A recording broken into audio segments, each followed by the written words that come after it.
habla de... 22 horas 8 minutos, le decíamos, vamos a conversar con los sectores y la representación de los mismos, que en estos momentos ya ha instalado diferentes piquetes de huelga, solicitando la abrogación del Decreto Supremo 5503 y con varias observaciones al respecto del mismo. Está el dirigente del Magisterio, el profesor José Luis Álvarez, con la gentileza de haber conectado con nosotros, está en nuestra unidad móvil y ya en medio de esta medida de presión. Profesor, buenas noches.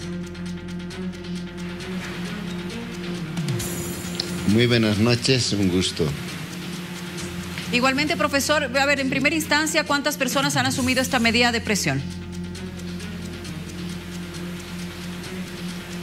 Estamos en el tercer piquete de huelga de hambre convocado por la Central Obrera Boliviana. Está el colega Felipe Loza, el secretario ejecutivo de secundaria, está por el Magisterio Paceño, y yo estoy como secretario de Cultura de la Central Obrera Departamental de La Paz. Muy bien, profesor. Sí, ahí estamos observando algunas imágenes de quienes estarían asumiendo esta medida de presión. ¿Ha habido algún acercamiento con las autoridades de gobierno en las últimas horas antes de tomar la determinación de asumir esta medida de presión? Y, profesor, también consultarle si están dispuestos a dialogar.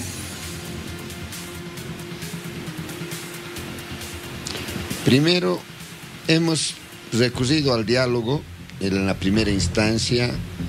Nos recibieron a los dirigentes de la Central Obrera Boliviana. En la segunda instancia, lo que hizo el gobierno es ratificar que no se iba a mover para nada el Decreto Supremo 5503 y obviamente nosotros ratificamos nuestra posición, que cuestionamos al Decreto 5503 por su espíritu fundamentalmente privatizador, porque está destinado para entregar todos nuestros recursos naturales a las transnacionales, quienes van a tener seguridad jurídica y tributaria, que significa en primer lugar que durante 15 años el Estado boliviano va a perder su total soberanía sobre sus recursos naturales, y obviamente el gobierno que venga y obviamente otros departamentos del Estado no van a poder mover ni una coma en esos contratos, pero además establecen con total claridad que en forma directa se va a otorgar estos recursos naturales, aparte obviamente del congelamiento de los sueldos y salarios. Por esos aspectos hemos cuestionado a este decreto y obviamente quien tiene la posibilidad de establecer un diálogo abierto y franco es el gobierno. Pero hasta ahora lo que está haciendo es tratar más bien de desprestigiar la movilización y no dar respuestas a las observaciones que hemos planteado como sector laboral. Señor Álvarez, ¿cómo está? Buenas noches, Gerardo Serrano lo saluda. Se ha determinado que el 2 de febrero se retorna a clases. Lo que escuchábamos por parte de su sector en estas movilizaciones es que si no se abroga el decreto 5503, ustedes como maestros no retornarían a las aulas. En primer lugar, reitero, el espíritu del decreto es totalmente privatizador y de esto no se salva el sistema de educación. El gobierno ha anunciado que se va a implementar la descentralización educativa con ese criterio de 50-50%. Para nosotros eso es dar un paso hacia la privatización. Pero además ha planteado un enorme... en el artículo 108 establece lo que se llama el recorte presupuestario a través de la racionalización. Eso significa que se va a cerrar unidades educativas, se va a fusionar paralelos, a título de que en cada curso debe haber por lo menos 35 alumnos.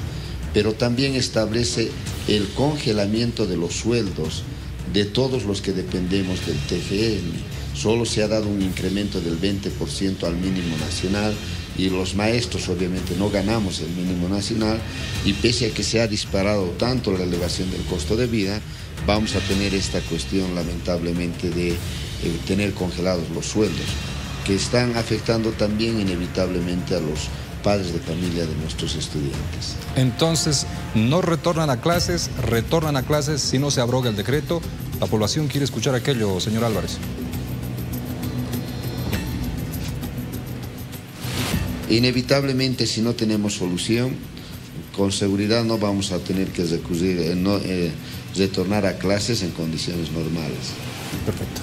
Ahora, profesor, la siguiente consulta, ¿van a masificar esta medida de presión? ¿Hay otros sectores que van a apoyar y sumarse a la misma con ustedes? No, para nosotros lo fundamental es la movilización y la lucha callejera y obviamente el bloqueo de caminos. La huelga de hambre es una medida defensiva que se ha implementado fundamentalmente para dar un lapso para que el pueblo boliviano, los trabajadores, se empapen del decreto 5503. Creo que se está consiguiendo ese objetivo porque están leyendo el decreto, pero además es una convocatoria que todos puedan, obviamente, masificar la movilización callejera, el bloqueo de caminos, porque una huelga de hambre, por solo la huelga de hambre, no tiene la fuerza y la presión que tiene la movilización callejera. Es una medida defensiva. En vez de masificar las huelgas de hambre, lo que se tiene que hacer es masificar las movilizaciones callejeras una vez que pasen las fiestas de fin de año. ¿Ustedes, profesor, estarían dispuestos a asistir a algún tipo de convocatoria a diálogo? Porque el gobierno ha indicado que van a seguir insistiendo en el diálogo y no van a aceptar imposiciones.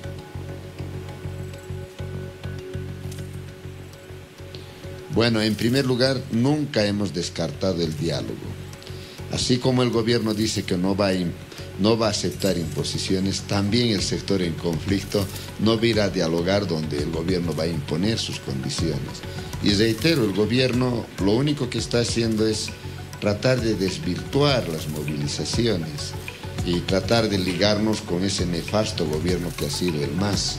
El magisterio paceño ha combatido al MAS desde el primer día en que Evo Morales fue presidente y durante todos los 20 años hemos denunciado los actos de corrupción, cómo en el campo educativo ha destrozado la calidad educativa, ha pretendido eliminar el reglamento del escalafón y también obviamente ha impulsado serios actos de corrupción, empoderando a las juntas escolares que fundamentalmente eran sus militantes, que eran organizados para chocar contra el magisterio. Entonces, el magisterio paceño tiene toda la moral para salir a combatir, obviamente, a este decreto privatizador. Pero además, hemos sido los que hemos impulsado para que se expulse de la Central Obrera Boliviana a Juan Carlos Guarachi.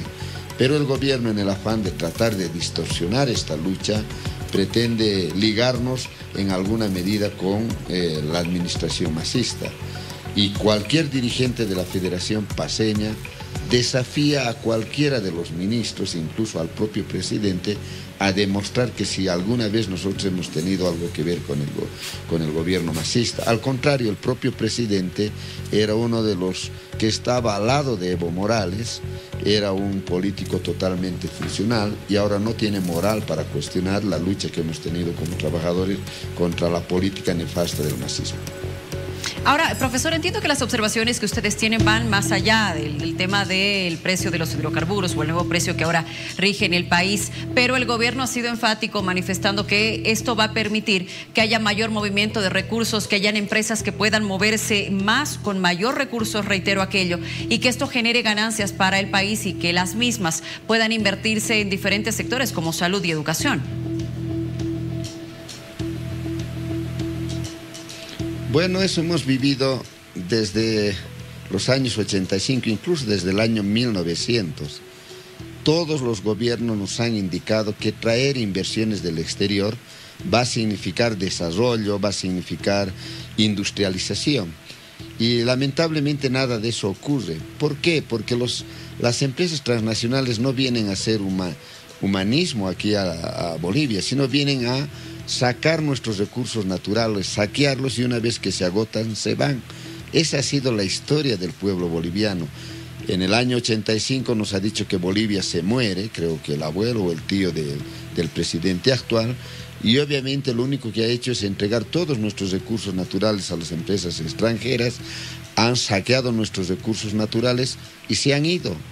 Ahora nos vuelven a plantear el mismo planteamiento de que las inversiones extranjeras van a generar fuentes de empleo, etc. Y eso es totalmente falso. Los empresarios solo vienen a saquear nuestros recursos naturales y a no industrializar el país.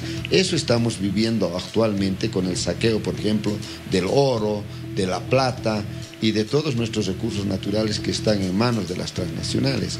Eso no ha cambiado para nada el gobierno de Evo Morales. Lo único que ha hecho es mostrar un rostro indígena, hacer creer que es un gobierno de los trabajadores, porque por su origen humilde de Evo Morales, cuando los hechos ha continuado aplicando la política neoliberal. Por esa situación para nosotros hemos reiterado 1.000.000 de veces en sentido de que los derechistas tradicionales son lo mismo que los masistas, que es la nueva derecha. Por esa situación nuestra lucha es totalmente independiente con referencia a cualquier gobierno de turno. Bien, profesor Álvarez, yo le agradezco mucho por atendernos, pese a estar ya asumiendo esta medida de presión, y voy a rescatar sus palabras. Nosotros siempre hemos estado abiertos al diálogo. Le agradezco mucho por este contacto con nosotros aquí en vivo.